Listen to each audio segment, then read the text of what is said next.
And I promise that I'm going to share with some of my experience, my joy when I was in Vietnam with you all today. First, because I did not have time to prepare a homily. And I think it is easier for me to speak something from my heart because I forgot most of my English when being with my people in Vietnam and eating fish sauce. So, first of all, people ask a lot about you. And I share with them the thing that I feel impressed the most. I told them that you go to Mass at 6:30. I told you that many of you go to the chapel and do Eucharistic adoration. I told them that you love making rosary and pray rosary daily. I told them that many of you look for an opportunity to serve, to volunteer in the parish. I told them that you fed me well. And people were very happy to know that I am well fed, spiritually and physically. And of course, they concerned a lot about my eating. So they fed me 5 parties a day. 5. Almost every 2 hours. And some of you may have seen on my Facebook that I wrote a water buffalo and plant rice. But it wasn't the only thing that I did in Vietnam. The most impressive thing for me was seeing people, the youth, coming home for Lunar New Year. My grandmother passed away only 3 days before Lunar New Year, and we buried her to the day before Lunar New Year. So I ran from a very sorrowful feeling to a joyful feeling within a day. I saw people coming home from far away to be with their families, and no matter how drunken they were, they show up at Mass. In every Mass during the first 3 days of Lunar New Year, they show up with their family. They were with their family and with the community to pray together, to offer the first day of Lunar New Year to God, the second day to give thanks to their parents and ancestors, and the third day to consecrate their work. The church always full with people from little kid to very old. Old in Vietnamese mean my grandmother was the oldest one, 96, which is normal here, right? I saw many thousand, about 20,000 people show up at the shrine of St. Anthony on the third day of Lunar New Year to offer to consecrate their work. I saw a vast number, about 30,000 people show up at the installation of the new bishop of the newest diocese in Vietnam. I saw about 100,000 of people from all masses.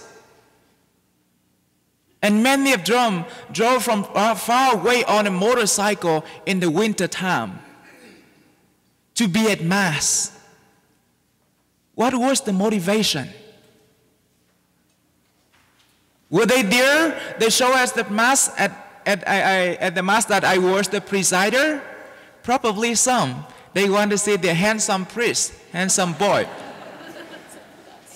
And they expected that I'm going to speak a very strange accent, Vietnamese accent, after 7 years living in the US, and I make a joke that I'm sorry, I have been in the US for too long and I forgot all of my English. Yes, some of them may be there to see me, but they will be there even without me. What was the motivation for them to be there? Was it because for young boy and girl, young adult, for those who have not married, to find a soulmate? Probably some. Was it because they want to see the new bishops and a vast number of priests? I tell you, at the installation mass of the new diocese, there were 800 priests and many thousands of religious.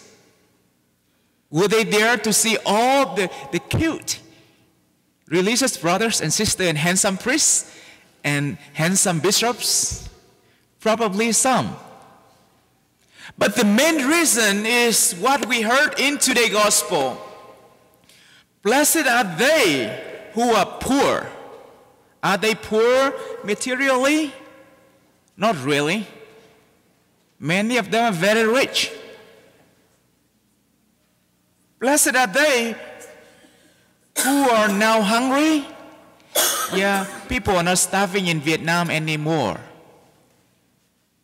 The main reason that because they, in the first days of Lunar New Year, they show up to give thanks to God and to entrust everything in God's hand.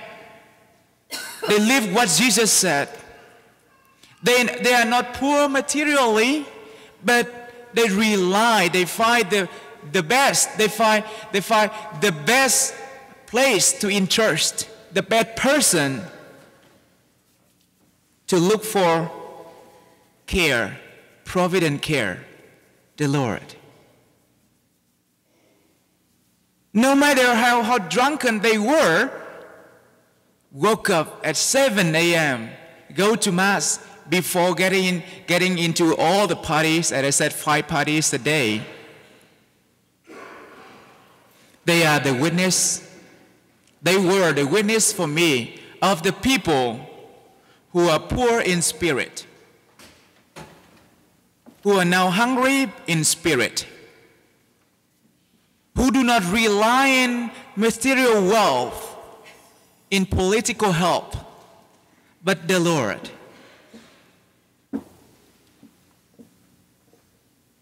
And the first days of the year become the most appropriate time for them, suitable time for them, to one more time confess their faith in the Lord. And do you know why I asked all of you to read with me? Because I saw the same thing in all of you as well. I saw in you the youth who are here today, asking for the community, from the community prayer and support, so that you can be the representative of Christ. You are not going to bring money to the people in Haiti, but love. To show God's love can satisfy people. I can see from all of you here, people who show up at 7 a.m. No, 6:30, I'm sorry. 6:30 in the morning to pray together and to offer your family and the parish and the whole world to the Lord, because you know who and where to entrust your life. I see from many of you the attitude of living in poor in spirit when you show up at night. Do you know that we have on the first Thursday and Friday of the month, we have people sitting in here from 12 on Thursday to 6 a.m. on Friday? Do you know that? They are the people who are poor in spirit, who are now hunger for God's love and mercy. My homily seems a little bit chaos, but that is what I have seen. From the people in Vietnam, from my parish, and from many of you, and from all of you. You have placed your life in the Lord. And you are now, today, each one of you, not only the group to Haiti, but all of you and each one of you, including me, we are called to tell people, to witness to people, that blessed are we who are poor in spirit. Blessed are we who are now hungry. Blessed are we who are now grieving and weeping, because we place our life in the Lord, but nothing else.